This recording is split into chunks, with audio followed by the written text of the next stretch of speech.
اے چاند کربلا کے، اے چاند کربلا کے، تو نے تو دیکھے ہوں گے، اترے تھے اس زمین پر عرش بری کے تارے، اے چاند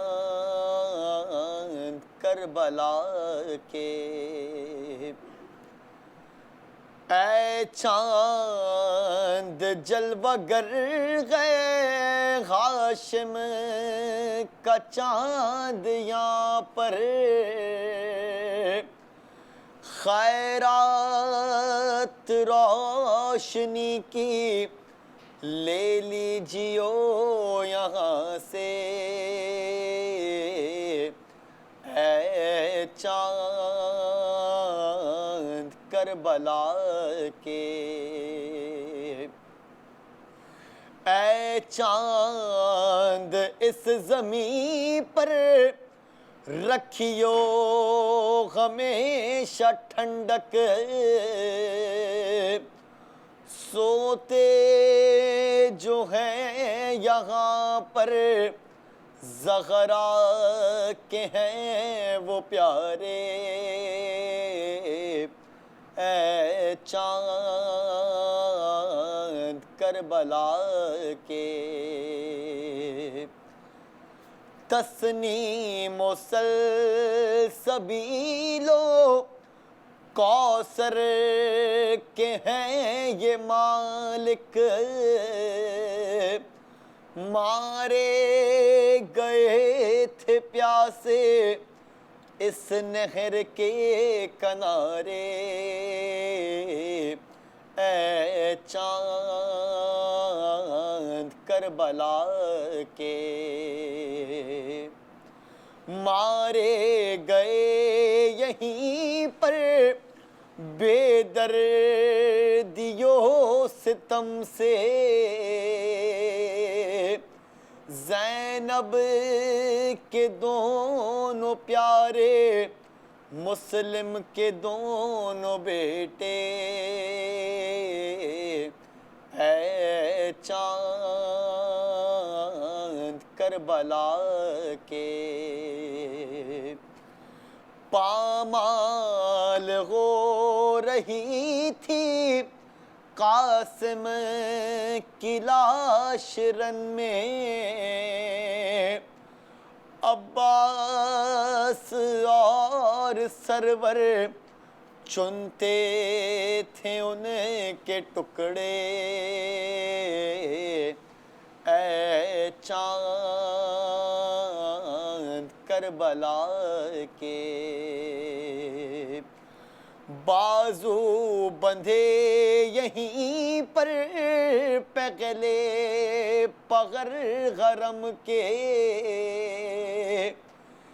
اس سرزمین سے نکلے سجاد سر جھکائے، اے چاند کربلا کے، پانی پلانے لائے ایک مہلقہ کو سرور، کیا ذبغہ حرملا نے تیرے ستم لگا کے، گردن چھدی پسر کی بازو چھدا پدر کا، دونوں تڑپ تڑپ کر پیاسے جہاں سے گزرے، اے چاند کربلا کے. اس بن میں ایک بچی بابا کو ڈھونڈتی تھی. اس بن میں ایک بچی بابا کو ڈھونڈتی تھی. بکھرے ہوئے پڑے تھے جب سربری دلاشیں. پھر تو نے یہ بھی دیکھا وہ غم رسیدہ بچی سینے پا سو رہی تھی بے سر پدر سے لپٹے. اے چاند کربلا کے. اس سرزمین پہ گزرا سرور پہ یہ بھی صدمہ سینے پہ کھائی برچھی ہم شکل مصطفیٰ نے. اے چاند کربلا کے. شہزادہ جناغی مالک ہے کربلا کا. شہزادہ جناغی مالک ہے کربلا کا. کس کی مجال آئے جب تک نہ وہ بلائے. پہنچے ہیں کربلا میں جو لوگ سبط جعفر. اے کاش پھر مقدر ان کو یہ دن دکھائے. اے چاند کربلا کے. تو نے تو دیکھے ہوں گے اترے تھے اس زمین پر عرش بری کے تارے. اے چاند کربلا کے. اعوذ باللہ من الشیطان الرجیم. بسم اللہ الرحمن الرحیم. الحمد للہ الذی لا یبلغ مدحتہ القائلون ولا یحصی نعماءہ العادون ولا یعدی حقہ المجتہدون. الذی لیس لصفتہ حد محدود ولا نعت موجود ولا وقت معدود ولا اجل ممدود. فطر الخلائق بقدرته ونشر الرياح برحمته. الصلاة والسلام على الرسول المسدد المصطفى العمجد المحمود الأحمد سیدنا و مولانا و مولا الکونین جد الحسن والحسین عانی ابا القاسم محمد.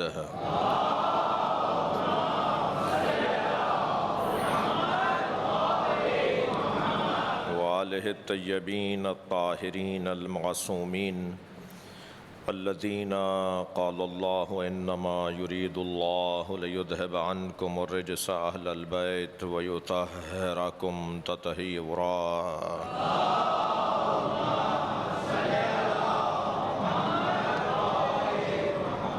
ولعنۃ اللہ علی اعدائہم اجمعین من یوم عداوتہم الی قیام یوم الدین. اما بعد قال الحکیم فی قرآن الکریم. بسم اللہ الرحمن الرحیم. والعصر ان الانسان لفی خسر الا الذین آمنوا وعملوا الصالحات وتواصوا بالحق وتواصوا بالصبر۔ سورہ مبارکہ والعصر قرآن مجید کا ایک مختصر اور مکمل سورہ۔ یوں تو قرآن کی ہر آیت ایک رہنما ہے، ایک ہادی ہے، ایک پیشوا ہے اور امامت کی ذمہ داری ادا کرتی ہے۔ خالق کا کلام قرآن اور مخلوق کا کلام نہج البلاغہ، یہ دو ایسے کلام ہیں جو وقت کے محتاج نہیں ہیں۔ ہر دور میں جو کلام نیا نظر آئے، جو تازہ نظر آئے، جو بات کرتا نظر آئے، جو بولتا نظر آئے، جو زندہ نظر آئے، وہ قرآن مجید ہے جو اللہ کا کلام ہے، یا اس قرآن کی عملی تفسیر ہے جسے نہج البلاغہ کہا جاتا ہے۔ میری سوچ تو یہ ہے کہ اگر علی کا کلام نہ ہوتا تو قرآن کی عملی تفسیر نہ ہوتی۔ مولا علی نے قرآن پر عمل کر کے بتایا کہ یہ آسمانی پیغام ضرور ہے مگر زمین پر عمل کرنا ممکن ہے۔ البتہ یہ بات روشن ہے کہ قرآن کا لکھنے والا علی کا خالق ہے اور نہج البلاغہ بولنے والا اللہ کی مخلوق ہے۔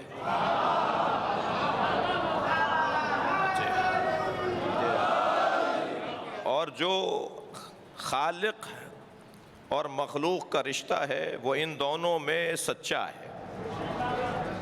اگر ہمیں کوئی خالق سے جوڑنے والی ذات ہے تو اسے علی کہا جاتا ہے، اور خالق جس مخلوق سے پیار چاہتا ہے اسے علی کہا جاتا ہے۔ لہذا جب ہم بارگاہ احدیت میں حاضر ہوں گے تو وہ چاہتا یہ ہے کہ تم مجھ تک پہنچنے کے لیے وسیلہ تلاش کرو، اور جب ہم علی کی خدمت میں حاضر ہوں تو وہ چاہتے یہ ہیں کہ تم میری ولایت سے پہلے اللہ کی توحید کا اقرار کرو۔ اور یہ ایسا عبد اور معبود کا رشتہ ہے جس میں انفرادیت پائی جاتی ہے۔ عزیزو، یوں تو مولا کائنات اور اللہ کی معرفت کا باب اس عنوان سے گفتگو کرنا نہ صرف مشکل نہیں ہے بلکہ اتنا آسان ہے، کیونکہ جس ذات کی زندگی کا ہر لمحہ الہی ہو، جس کی زندگی میں کوئی لمحہ بغیر رنگ خدائی کے نہ گزرا ہو، جس کے پورے وجود پر صبغت اللہ طاری ہو، جس کی ہر آن اور ہر بان اور ہر شان میں للہیت طاری ہو، اسے علی کہا جاتا ہے۔ شاید یہ تین جملے کہ جس میں مولا فرما رہے ہیں کہ میرے لیے عزت یہ ہے کہ میں تیرا بندہ ہوں، میرے لیے فخر یہ ہے کہ تو میرا رب ہے، مجھے ایسا بندہ بنا دے جیسا تو چاہتا ہے، شاید یہ تین جملے انبیاء کرام کی دعاؤں میں بھی مل جائیں، شاید اولیاء الہی کی مناجات میں بھی یہ تین کلمات مل جائیں، مگر ایک جملہ تو علی کی ذات سے مخصوص ہے۔ یہ بات علی کے علاوہ کسی نے کی ہی نہیں ہے، اور وہ بات یہ ہے کہ الہی الہی انتا کما اوہب، تو ایسا ہی اللہ ہے جیسا علی چاہتا تھا۔ صلوات پڑھیں گے محمد و آل محمد پر۔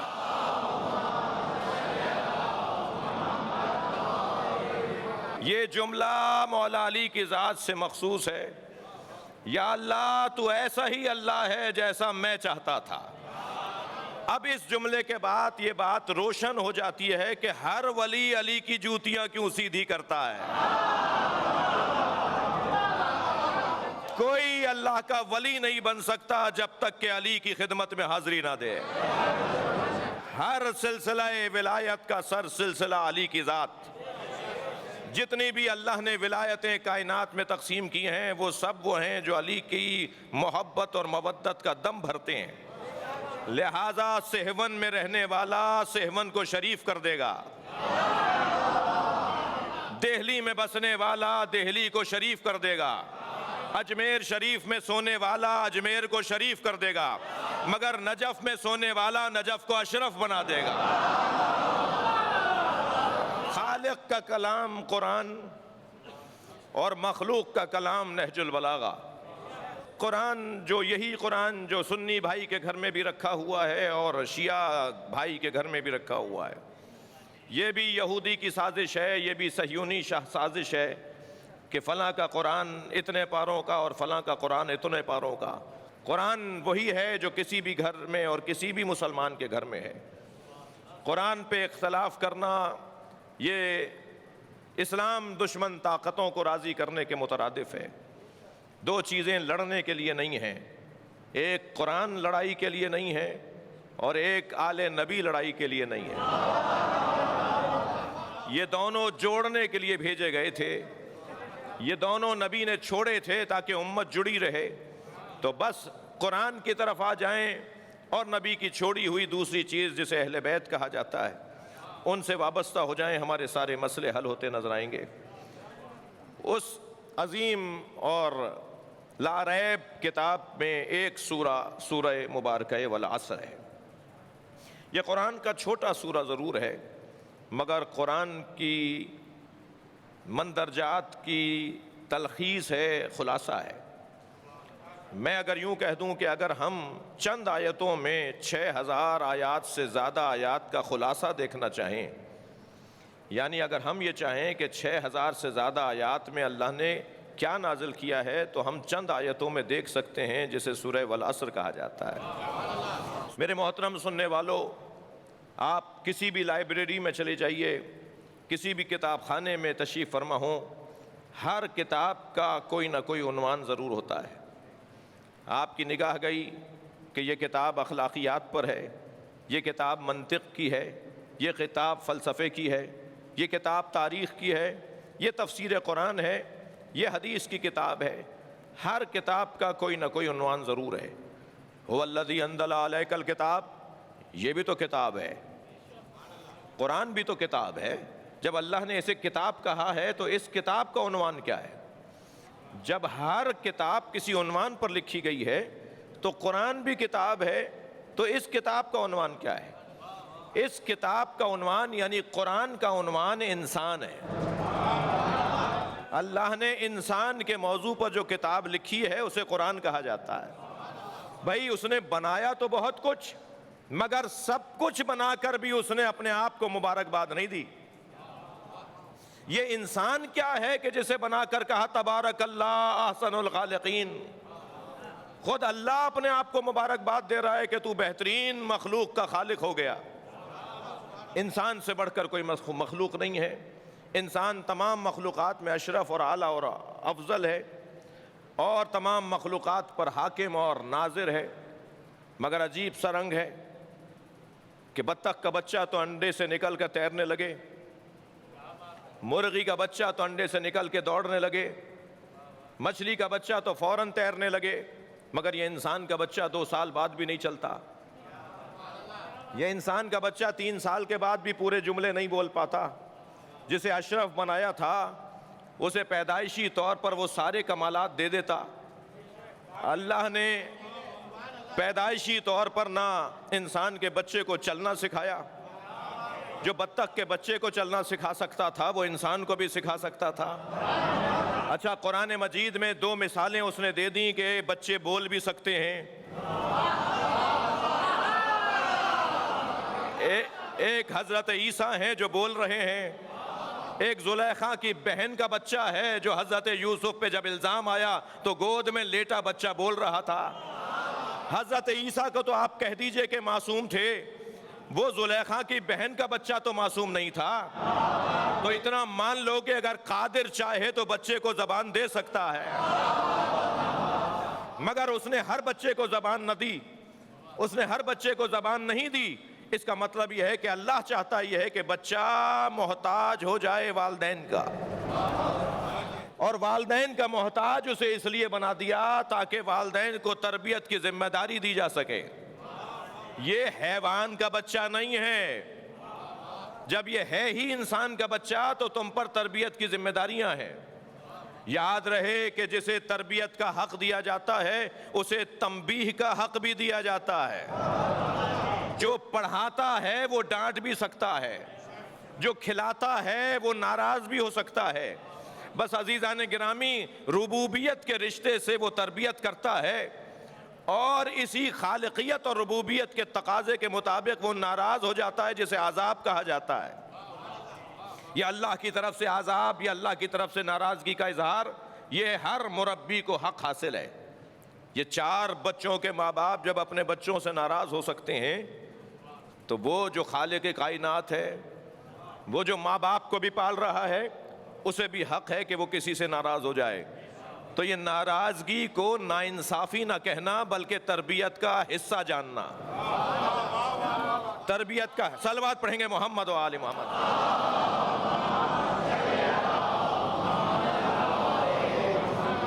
مربی کو حق حاصل ہے کہ وہ تنبیہ بھی کرتا ہوا نظر آئے، لہذا اس بچے کو وابستہ کر دیا ماں باپ کے ساتھ، تاکہ وہ تربیت کریں، وہ سکھائیں، وہ سمجھائیں، وہ سنواریں، وہ بڑا کریں، وہ جوان کریں، وہ انسان کے بچے کو انسان بنائیں۔ بھائی 2 ہی بچے اچھے کا نعرہ اسلام کا نہیں ہے۔ تربیت کر سکتے ہو تو شاید 10 بھی کم ہیں، اور اگر آدمی کو انسان نہیں بنا سکتے تو شاید 1 بھی زیادہ ہے۔ خبردار 2 ہی بچے اچھے کا نعرہ نہ لگائیے گا، اس لیے کہ ابو طالب کے 4تھے بیٹے کو علی کہتے ہیں۔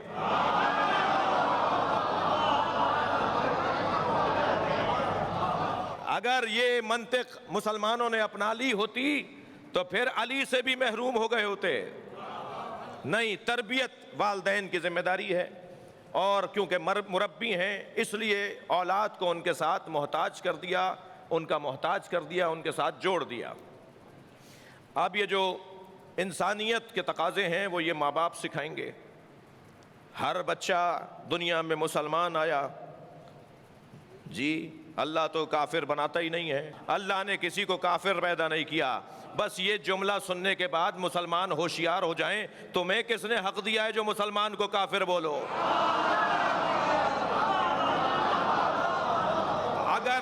اگر تمہیں کسی سے کوئی اختلاف رائے ہے تو مرد بنو اور آگے آ کے بیٹھو اور اپنے شبہات کو دور کرو، اور اگر کوئی گمراہ ہے تو اس کی اصلاح کرو۔ لیکن یہ کوئی قاعدہ قانون، کوئی کسوٹی، کوئی پیمانہ، کوئی طریقہ نہیں رہا۔ اللہ نے انسان کو مسلمان خلق کیا، اور مسلمان مرتا دیکھنا چاہتا ہے۔ وہ چاہتا یہ ہے کہ جب مرے تو یہ مسلمان مرے۔ وَلَا تَمُوتُنَّ إِلَّا وَأَنْتُمْ مُسْلِمُونَ۔ خبردار دنیا سے نہ جانا مگر مسلمان جانا۔ اللہ ہمیں مسلمان جیتا دیکھنا چاہتا ہے اور مسلمان مرتا دیکھنا چاہتا ہے۔ اگرچہ مسلمان جینا آسان ہے، مسلمان مرنا مشکل ہے۔ وہ یہ چاہتا ہے کہ ہم مسلمان اس دنیا سے جائیں۔ عزیزان گرامی، اگر کمالات حاصل کرنے ہیں جو فطری طور پر ہمارے اندر اللہ نے قرار دیے ہیں، بھئی اسی مجمع میں انہی سامعین میں ایک تعداد ہیں جو علم کو حسن جانتے ہیں، تو وہ اہل علم سے دوستی کرتے ہیں۔ اسی مجمع میں اور انہی سامعین میں کچھ لوگ ہیں جو حسن ظاہری کو کمال جانتے ہیں، تو وہ حسینوں کے دروازے پر نظر آتے ہیں۔ کچھ ہیں کہ ان کے نزدیک شجاعت کمال ہے تو وہ بہادروں سے دوستی کرتے ہیں۔ کچھ ہیں کہ جن کے نزدیک شہرت کمال ہے تو وہ مشاہیر سے تعلقات بناتے ہیں۔ کچھ ہیں کہ جن کے نزدیک منصب کمال ہے تو وہ صاحبان منصب سے دوستی بناتے ہیں۔ اللہ نہیں چاہتا تھا کہ لوگ در در کی ٹھوکریں کھائیں، اس نے ایک ہی گھر میں سارے کمالات رکھ دیے۔ علم بھی یہاں کمال پر ہے، سخاوت بھی یہاں کمال پر ہے، عزت بھی یہاں کمال پر ہے، غیرت بھی یہاں کمال پر ہے، شہرت تو یہاں ایسی ہے کہ زمین والوں سے زیادہ آسمان والے جانتے ہیں۔ اور منصب کون سا ہے جو یہاں پر نہیں پایا جاتا؟ ہر الہی منصب یہاں کمال پر ہے۔ نبوت یہاں ہے، رسالت یہاں ہے، امامت یہاں ہے، حجیت یہاں ہے، ولایت یہاں ہے، عصمت یہاں ہے، شجاعت یہاں ہے۔ سارے کمالات کا مجموعہ اللہ نے نبی کے گھرانے کو بنا دیا۔ اللہ انسان کو باکمال دیکھنا چاہتا ہے، لہٰذا اس آیہ کریمہ میں سب سے پہلا ذکر ان الانسان لفی خسر، کیونکہ اسے انسان سے زیادہ پیار ہے جس کا تقاضا یہ ہے کہ ہر مخلوق کو سخر لکم، ہر مخلوق کو اللہ نے انسان کے لیے مسخر قرار دیا، ساری دنیا اس کی مٹھی میں دے دی، پتھروں کو پودوں پہ قربان کر دیا، پودوں کو حیوانوں پہ قربان کر دیا، حیوانات کو انسانوں پہ قربان کر دیا، چاند ستارے، وحوش، طیور، پرندے، فضائی اور خلائی اور دریائی مخلوق اور صحرائی مخلوق، گویا ہر ایک کو انسان کی خدمت میں رکھ دیا، اور پھر سب کو اس کی خدمت میں رکھ کے کہا خلقت الخلق لأجلک، اے انسان میں نے ساری مخلوق تیرے لیے بنائی ہے، مگر فوراً کہا خلقتک لأجلی، مگر تجھے اپنے لیے بنایا ہے۔ بس یہ انسان جب اللہ کی خاطر زندگی گزارے اور اس کا بن کر رہے تو اس کی قیمت روشن ہوتی ہے۔ ہر ایک چیز کی قیمت ہے، انسان کی بھی قیمت ہے۔ انسان کی قیمت یہ ہے کہ یہ اپنے ہدف سے سچا رہے اور آشنا رہے۔ پہلے مرحلے پہ یہ اپنے ہدف سے آشنا رہے اور دوسرے مرحلے پر یہ اپنے ہدف سے سچا رہے۔ میں نے ایک جملے کی خاطر آپ کو بہت زحمت دی کہ یہ سارے کمالات، یہ علم، یہ تقوی، یہ شجاعت، یہ غیرت، یہ سخاوت، یہ شہرت، یہ منصب، یہ حسن ظاہری، یہ انسان کا انسان بن کے رہنا، یہ سارے کمالات کیسے حاصل کر سکتے ہیں؟ اس کا ایک واحد رستہ ہے، ایک واحد حل ہے کہ ایسوں سے جڑ جاؤ جنہیں یہ کمالات حاصل تھے۔ لہٰذا میں اور آپ جس دروازے پر بیٹھے ہیں اس دروازے سے اچھا دروازہ نہیں ہے۔ مجھے نہیں پتا کہ کون کہاں بیٹھا ہے، مگر میرے محترم سننے والے جہاں بیٹھے ہیں اس سے اچھا دروازہ نہیں ہے۔ عظمت کے رستے نکلتے ہیں، انسان کو انسانیت کی اقدار اور تہذیب سے آشنائی ملتی ہے، اور یہ بظاہر جو 6 فٹ کا بدن رکھنے والا ہے یہ کائنات پر تسلط پا لیتا ہے اور اختیار حاصل کر لیتا ہے۔ ہمارا ملک ہو یا عالمی سطح پر مسائل کے حل کی تلاش ہو، ہمیں اس ایک نقطہ مرکزی پر توجہ دینے کی ضرورت ہے، اور وہ ہے فروغ انسانیت، وہ ہے کسی طرح انسانی تہذیب کی پرورش، اس رشتے سے کسی اور انسان کو دیکھنا کہ یہ انسان ہے۔ اس لیے کہ میرا محترم مجمع یہاں ہو یا اس مجلس کو اپنے رہائش گاہوں پر بیٹھ کر سن رہا ہو، اتنا عرض کروں گا کہ ہم سب اگر مسلمان ہیں تو علی والے ہیں۔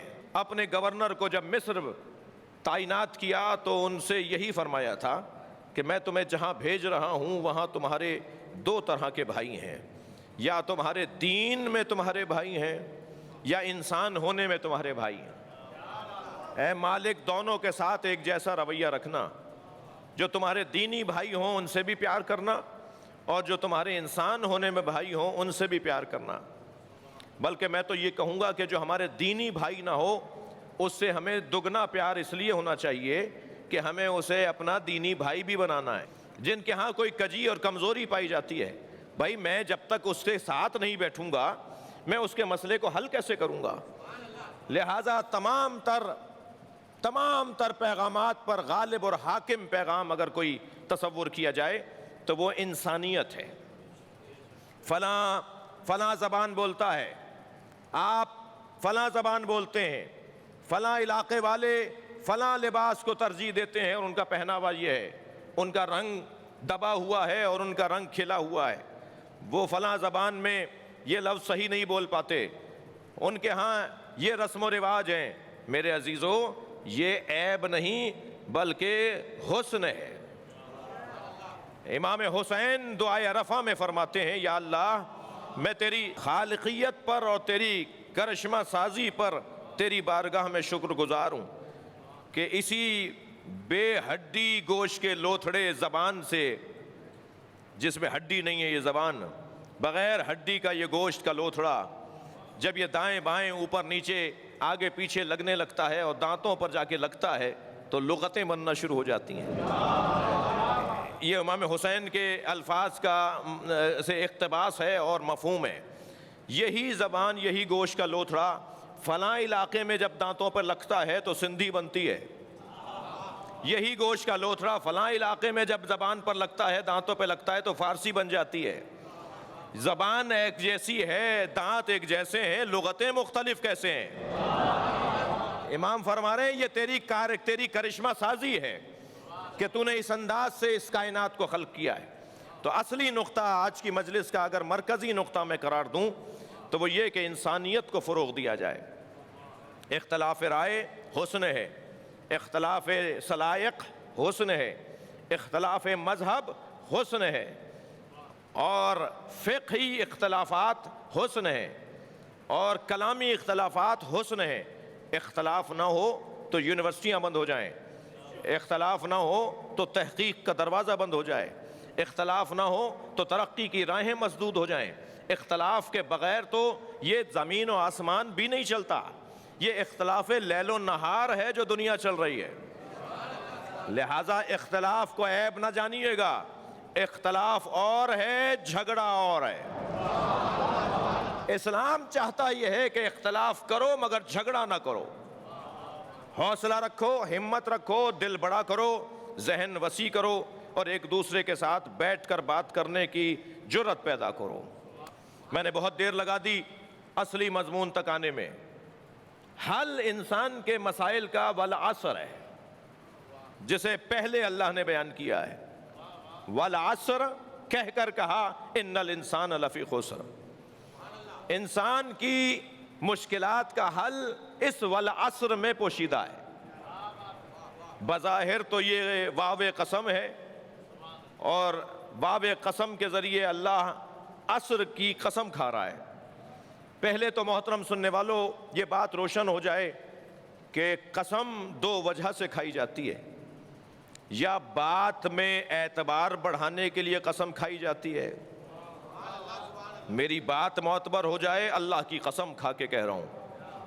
آپ کو لگا کہ آپ کی بات مانی نہیں جائے گی تو آپ نے قرآن کی قسم کھا لی، اور جیسے ہی آپ نے قرآن کی قسم کھا لی، سرکار دو جہاں کا نام لے کر قسم کھا لی، سننے والا آپ کی بات پر اعتبار کر لیتا ہے، اس لیے کہ آپ نے قسم کھا لی ہے۔ اللہ یوں قسم کیوں کھا رہا ہے؟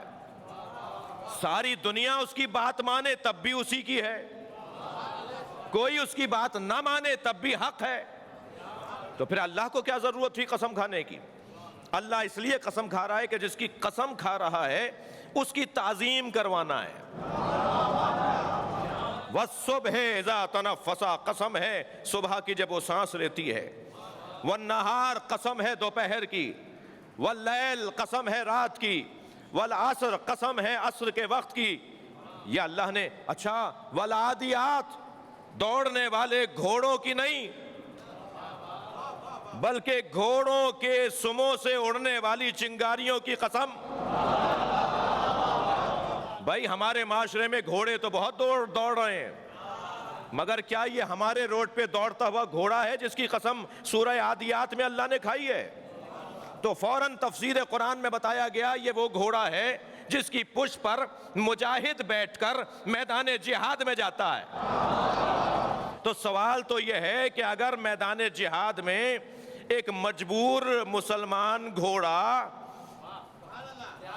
کسی مجاہد کو بیٹھا کر لے جائے تو اللہ اس کے سموں سے اٹھنے والی چنگاریوں کی قسم کھاتا ہے۔ ہم یہی تو سمجھانا چاہ رہے ہیں کہ اس گھوڑے کی پشت پہ جو مجاہد بیٹھا ہے اس کی تعظیم بھی تو کرو۔ اللہ متوجہ کرنا چاہتا ہے۔ کوئی دن ذاتی طور پر قابل تعریف نہیں ہے، کوئی دن ذاتی طور پر قابل مذمت نہیں ہے۔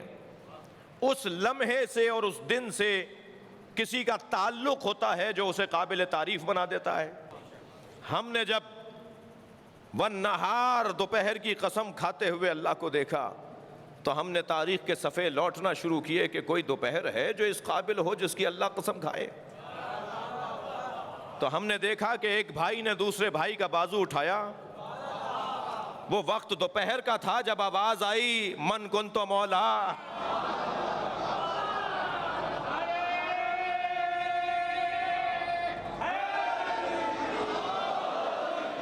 یہاں جو اللہ نے قسم کھائی ہے والعصر کہہ کر، تو کون سے مفہوم کی طرف رہنمائی ہے؟ وہ ظہر کے بعد والا عصر کا وقت یا کوئی دورانیہ ہے؟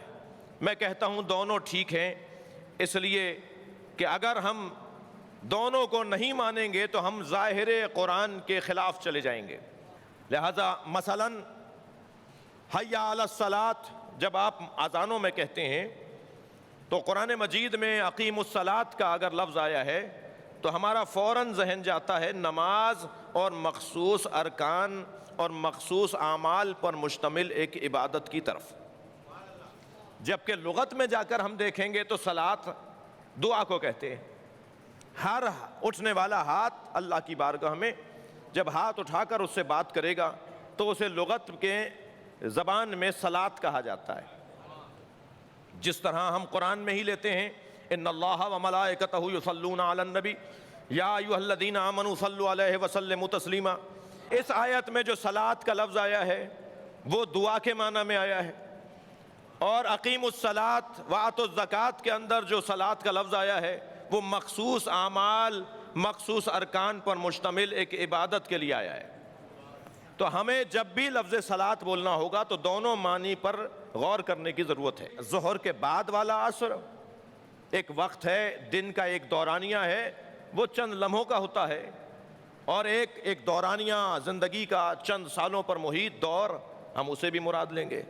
میں ان دونوں کو کیسے جمع کروں، کیسے ایک جگہ لے کر آ جاؤں، تو مجھے تو یہ سمجھ میں آتا ہے کہ اگر ہم مختصر کریں گے تو عصر عاشور بنے گا، اور مطول کریں گے تو عصر مصطفیٰ بنے گا۔ حسین و منی وانا من الحسین سمجھ میں آ جائے گا۔ نبی کی زندگی کو خلاصہ کریں گے تو عصر عاشور بنے گا، اور حسین کی زندگی کو مفصل دیکھیں گے تو عصر مصطفیٰ بنے گا۔ لہذا ہمیں دونوں عصروں پر غور کرنے کی ضرورت ہے، عصر مصطفیٰ اور عصر عاشور۔ عصر مصطفیٰ، میں عصر مصطفیٰ کو 23 برس کا نہیں مانتا۔ 23 برس کے لیے نبی نہیں ہوئے، بلکہ یہ اس وقت بھی نبی تھے جب کچھ نہیں تھا، اور بلکہ میں تو اس باب میں اتنا کہہ دوں کہ اگر کوئی آپ سے کہے کہ وہ 40 سال کی عمر میں نبی ہوئے تو آپ اس سے کہہ دیجئے گا کہ تمہیں آنے میں 40 سال دیر لگی ہے، تمہیں سمجھنے میں 40 سال دیر لگی ہے۔ توجہ چاہوں گا، وہ عصر مصطفیٰ، میرے محترم سننے والوں، ایام تاریخ بشریت کے خاص ایام سے وابستہ ہیں۔ ذرا پلٹیے اپنے مسائل اور مشکلات کے حل کے لیے۔ ہمارے مسائل کا حل کیا ہے؟ ہمارے مسائل کا حل یہ ہے کہ ہم عصر مصطفیٰ میں پلٹ جائیں۔ اگر ہم عصر مصطفیٰ میں پلٹ گئے تو ہماری مشکلات آسان ہو جائیں گی، ہماری پریشانیاں آسان ہو جائیں گی۔ دقت چاہوں گا، قائد اعظم محمد علی جناح رحمۃ اللہ علیہ سے کسی نے پوچھا کہ آپ سنی ہیں یا شیعہ؟ تو انہوں نے بے ساختہ فرمایا عصر رسول کا مسلمان ہوں۔ خدا کے واسطے مسلمانوں سے کہہ رہا ہوں، سنی شیعہ طبقات فکری سے کہہ رہا ہوں کہ عصر مصطفیٰ میں پلٹ جاؤ، تمہارے مسئلے حل ہو جائیں گے۔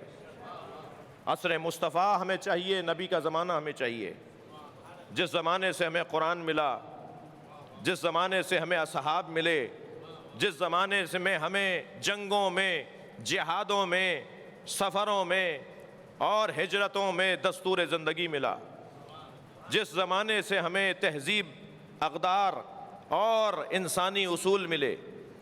ہمیں حسین ملا، ہمیں کربلا کا نواب ملا، ہمیں کربلا کا وہ رہنما ملا کہ وہ نہ ہو تو کچھ بھی نہ ہو، کہ عنوان خطابت قرار دیا گیا کہ اگر کربلا نہ ہوتی تو کیا ہوتا۔ بڑے خطاب ہوئے، مگر جب حضرت علامہ علی نقی النقن علی اللہ مقامہ آئے تو انہوں نے کہا کہ میں ایک جملے میں اس سیمینار کے مضمون پر بات کرنا چاہتا ہوں، کربلا نہ ہوتی تو کیا ہوتا؟ تو نقن صاحب نے فرمایا کربلا نہ ہوتی تو جمعے کی نماز بدھ کو ہوتی۔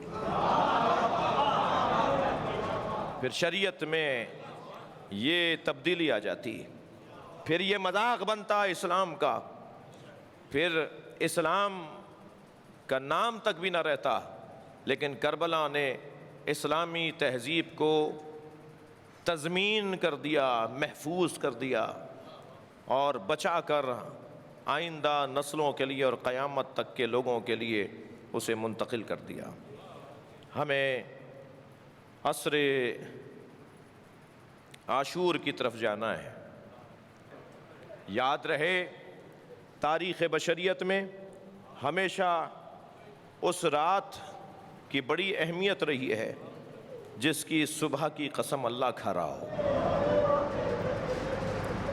یہ رات مکمل ہوگی تو کچھ جوہر سامنے آئے گا، صلاحیتوں کا اظہار ہوگا، توانائیوں کا ظہور ہوگا، قابلیتوں کا جلوہ آرائی ہوگی، اور یہ ساری رات بظاہر عبادت الہیہ میں مصروف رہنے والے لوگ یہ اللہ سے توانائیاں لے رہے ہوں گے، اللہ سے حوصلے لے رہے ہوں گے، اللہ کی بارگاہ میں موجود ہیں تاکہ کل آنے والا دن ان کے لیے یادگار بن سکے۔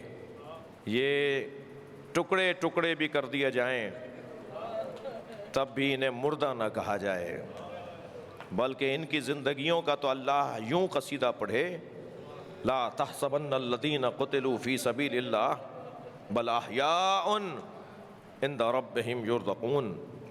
خبردار، اللہ کی راہ میں جان دینے والوں کو مردہ نہ کہنا، بلکہ وہ زندہ ہیں اور اپنے رب کے ہاں رزق پا رہے ہیں۔ اور کبھی تو اللہ نے یہ کہہ دیا کہ وہ رزق ایسا پاتے ہیں کہ انتم لا تشعرون، تمہیں نہیں پتا کہ ان کی زندگی کیسی ہے۔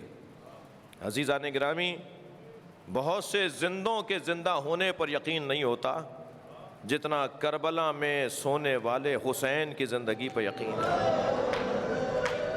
بہت سے چلتے پھرتے لوگ نظر آتے ہیں مگر ضروری نہیں ہے کہ وہ زندہ بھی ہوں، مگر کربلا میں سونے والے عباس علمدار کی زندگی پر ہمیں یقین ہے۔ کربلا کے بن میں بہت عظیم لوگ سو رہے ہیں جن کا مزار لوگوں کو آج زندگی عطا کر رہا ہے، جن کی قبریں لوگوں کو حیات بانٹتی ہوئی نظر آتی ہیں۔ وہاں سونے والوں میں ایک نام حبیب ابن مظاہر کا بھی ہے، وہاں سونے والوں میں ایک نام حر ابن یزید ریاحی کا بھی ہے، وہاں سونے والوں میں ایک نام زہیر قین کا بھی ہے، وہاں سونے والوں میں عابس بھی ہیں، شوذب بھی ہیں، وہاں سونے والوں میں عثمان بھی ہیں، جعفر بھی ہیں، عون بھی ہیں، وہاں سونے والوں میں ایک 6 مہینے کا بچہ بھی ہے۔ اجرکم علی اللہ۔ شب عاشور تاریخ بشریت کی انفرادی رات ہے۔ اس رات نے بہت سے سوئے ہوئے مقدروں کو جگایا ہے، اس رات نے بہت سے لوگوں کی تقدیروں کو جگایا ہے۔ یہ رات بظاہر رات ضرور ہے مگر اس نے پھر کبھی انسانوں کی زندگی میں رات آنے نہیں دی۔ یہ ساری رات عبادت الہیہ میں مصروف اللہ کے مجاہد، من المؤمنین رجال، قرآن کی زبان میں اور اللہ کی زبان میں جنہیں اللہ نے رجال کہہ کر، ہمت والے کہہ کر، حوصلے والے کہہ کر یاد کیا ہے۔ اللہ کی زبان میں کچھ ہمت والے لوگ ہیں جنہیں اللہ قرآن میں یاد کر رہا ہے، اور مقابلہ اس بات پہ تھا کہ پہلے میں جاؤں گا تو دوسرا بڑھ کے کہتا تھا کہ پہلے میں جاؤں گا۔ یہ میدان ہی کوئی اور میدان ہے، یہاں ہر شخص جانے کے لیے تیار نہیں بلکہ پہلے جانے کے لیے تیار ہے، اور ایک دوسرے کو سمجھا رہا ہے کہ تم بعد میں جانا، پہلے میں جاؤں گا۔ مقابلہ بھی ہو رہا ہے تو شہادت کے لیے مقابلہ ہو رہا ہے۔ جب صبح عاشور حضرت سعید ابن عبداللہ تیر کھا کر زمین پر گرے اور امام حسین نے ان کے سر کو اپنی آغوش میں لیا تو کچھ ہی دیر کے بعد تمام اصحاب حسینی نے امام حسین کے اطراف میں اپنا حلقہ بنا لیا اور سب زمین پر بیٹھے ہوئے تھے، اور حسین مولا کی آغوش میں سعید ابن عبداللہ کا سر تھا کہ اچانک سعید نے مسکرانا شروع کیا۔ امام نے تعجب سے پوچھا سعید تم مسکرا رہے ہو؟ فرمایا مولا میرے سرہانے رسول اللہ آ گئے ہیں، مجھ سے کہتے ہیں کہ تم نے میرے بچے کی جان بچائی ہے، میں تمہیں جنت میں لے جانے کے لیے آیا۔ کچھ گفتگو آگے بڑھی تو پھر سعید مسکرائے۔ امام نے فرمایا سعید اب کی دفعہ کیوں مسکرائے ہو؟ کہ مولا میرے سرہانے علی ابن ابی طالب آ گئے، میں علی کے چہرے انور کا دیدار کر رہا ہوں۔ سنیں گے عزادارو، سعید کچھ دیر کے بعد رونے لگے اور آنکھوں سے آنسو اتنے جاری ہوئے کہ امام نے پیشانی کا بوسہ دیا اور فرمایا سعید کیا تمہیں تیر کی تکلیف سے رونا آ رہا ہے؟ تمہارے بدن میں جو تکلیف ہے اس کی وجہ سے رو رہے ہو؟ تو روتے ہوئے فرمایا مولا میرے سرہانے آپ کی ماں زہرا آ گئے، وہ کہتی ہیں تم نے میرے بچے کی جان بچائی ہے۔ اجرکم اللہ، اجرکم اللہ۔ عزادارو، اسی اسنا میں سعید نے آواز دی کہ حبیب کہاں ہیں؟ یہ رات حسین کے اصحاب کی رات ہے، یہ رات حسین کے شہزادوں کی رات ہے۔ ایک مرتبہ فرمایا جناب سعید نے حبیب ابن مظاہر کہاں ہیں؟ حبیب کچھ عقب میں تھے، امام نے آواز دی حبیب تمہیں سعید بلا رہے ہیں، اس لیے کہ کسی بھی لمحے سعید کی روح پرواز کر سکتی تھی۔ حضرت حبیب ابن مظاہر رضی اللہ تعالیٰ عنہ کے قریب آئے، جیسے قریب آئے تو حضرت سعید نے فرمایا حبیب اپنا کان میرے دہن کے قریب لے آؤ۔ تو حبیب نے گھٹنے ٹیکے اور اپنا کان سعید کے دہن پہ رکھ دیا، تو کانپتی ہوئی آواز میں کہنے لگے حسین کو چھوڑ کے نہ جانا، نبی کا نواسا غریب ہوتا جا رہا۔ اجرکم اللہ، اجرکم اللہ۔ شب عاشور حسین خیام کے درمیان سے گزر رہے ہیں، پہلے اس جانب گئے جہاں اصحاب کے خیمے تھے۔ امام نے دیکھا کہ ایک بڑے خیمے میں تمام اصحاب جمع ہیں۔ امام خیمے میں داخل ہوئے تو سب نے کھڑے ہو کر استقبال کیا۔ امام نے فرمایا یہ جو لوگ کربلا میں جمع ہوئے ہیں یہ میرے خون کے پیاسے ہیں، تمہیں میں اجازت دیتا ہوں کہ تم واپس چلے جاؤ، انہیں مجھے مارنا ہے تم سے غرض نہیں ہے۔ مگر ایک مرتبہ آواز آئی جناب حبیب ابن مظاہر کی، مولا ہم سب کا اتفاق ہے کہ اگر 70 مرتبہ مارے جائیں اور پھر زندہ کیے جائیں تو ہم تب بھی آپ کو چھوڑ کر نہیں جائیں گے۔ اور پھر روانہ ہوئے ان خیموں کی طرف جہاں زینب کا خیمہ ہے، جہاں حضرت سکینہ کا خیمہ ہے، جہاں جناب رباب کا خیمہ ہے۔ خیموں کے درمیان سے گزر رہے ہیں تو ایک ماں 2 بچوں کو لیے بیٹھی ہے اور وہ دونوں سے یہ کہہ رہی ہے اے اون و محمد، کل ایسا نہ ہو کہ علی اکبر مارے جائیں اور تم زندہ رہ جاؤ، اے میرے بچوں پہلے اپنی قربانی پیش کرنا۔ حسین کی آنکھوں میں آنسو آئے، چند قدم آگے بڑھے تو ایک خیمے میں ایک ماں ایک بچے کو لیے بیٹھی ہے جو اپنے بچے سے کہہ رہی ہے قاسم میں غیر خاندان کی ہوں، کل اگر تمہاری طرف سے کوئی کوتاہی ہو گئی تو لوگ کہیں گے کہ دودھ کا اثر تھا، میرے لال کل قربانی میں پیش قدم رہنا۔ امام نے آنکھوں میں آنسو بھرے اور روتے ہوئے فرمایا اے بھابی ام فروا، تمہارے بچے کی قربانی تو ساری قربانیوں پر غالب ہوگی۔ کچھ اور آگے بڑھے تو ایک ماں تھی جو اپنے بچے کو لیے بیٹھی تھی اور کہہ رہی تھی علی اکبر کل اپنے بابا پہ قربانی میں دریغ نہ کرنا۔ عزادارو بہت گریہ ہو گیا۔ ایک ماں کا اور نام سن لیجئے، حسین گزرے تو ایک ماں ہے جو جھولا جھلا رہی ہے اور بار بار کہتی ہے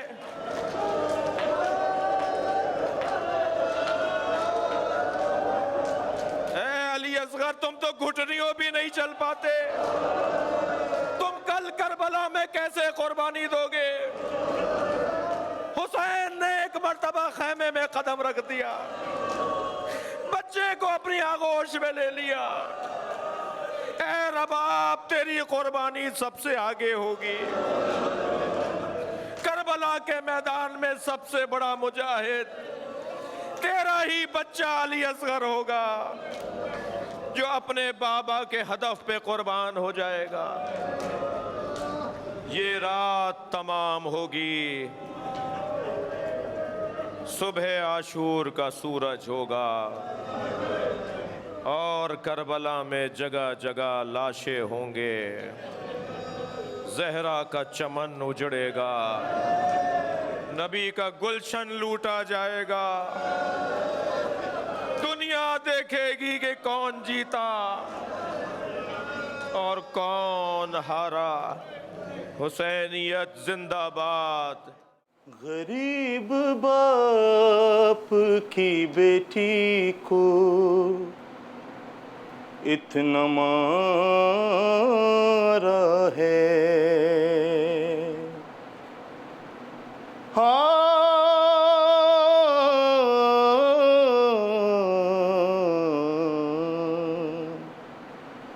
غریب باپ کی بیٹی کو اتنا مارا ہے، عدو نے جتنا سکینہ کو چاہ مارا ہے، غریب باپ کی بیٹی کو اتنا مارا ہے،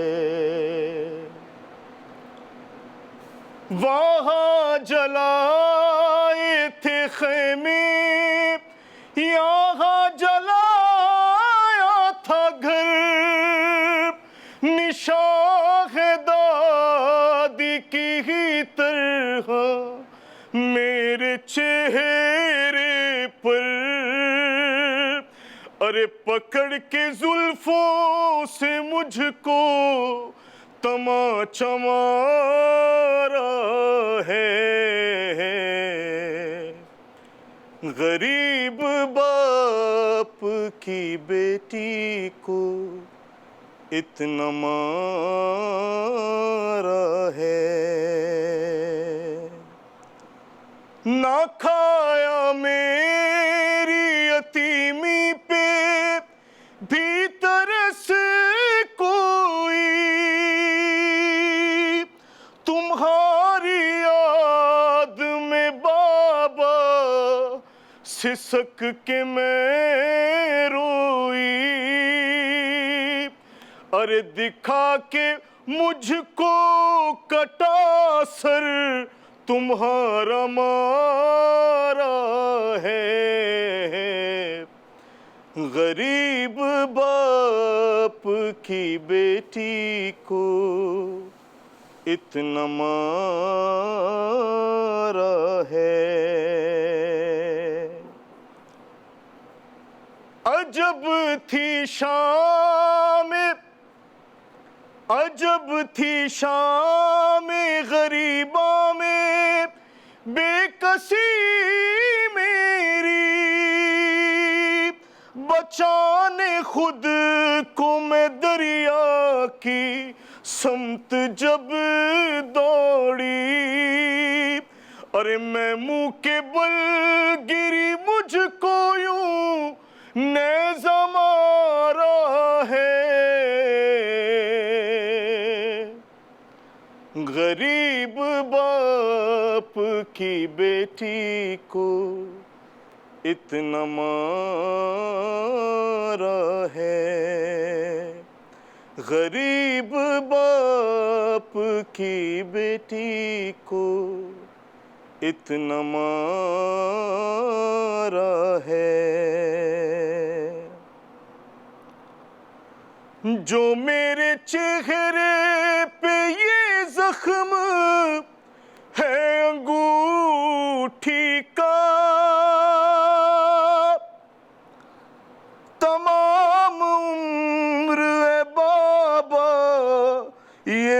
نہ پائے گا، تماچا شمر نے چہرے پہ ایسا مارا ہے، غریب باپ کی بیٹی کو اتنا مارا ہے۔ ہوا تھا دادی کا سر تیغ ظلم سے زخمی، شگاف ہو گیا سر میرا، بھی ہے خون جاری، ارے یوں پتھروں سے سر شہر کوفہ مارا ہے، غریب باپ کی بیٹی کو اتنا مارا ہے، غریب باپ کی بیٹی کو اتنا مارا ہے۔ گلے میں طوق کا جو زخم ہے دکھانا ہے، یہ ہے سکینہ کا بھائی اسے رلانا ہے، اردو نے کہہ کے یہ عابد کے در مارا ہے، غریب باپ کی بیٹی کو اتنا مارا ہے، غریب باپ کی بیٹی کو اتنا مارا ہے۔ وجیح کرب و بلا کیا لکھے گا میر ہلال، سنا کی نوک پہ رویا لہو بطول کا لال، لعین بچی کو جب تازیانہ مارا ہے، غریب باپ کی بیٹی کو اتنا مارا ہے، غریب باپ کی بیٹی کو اتنا مارا ہے۔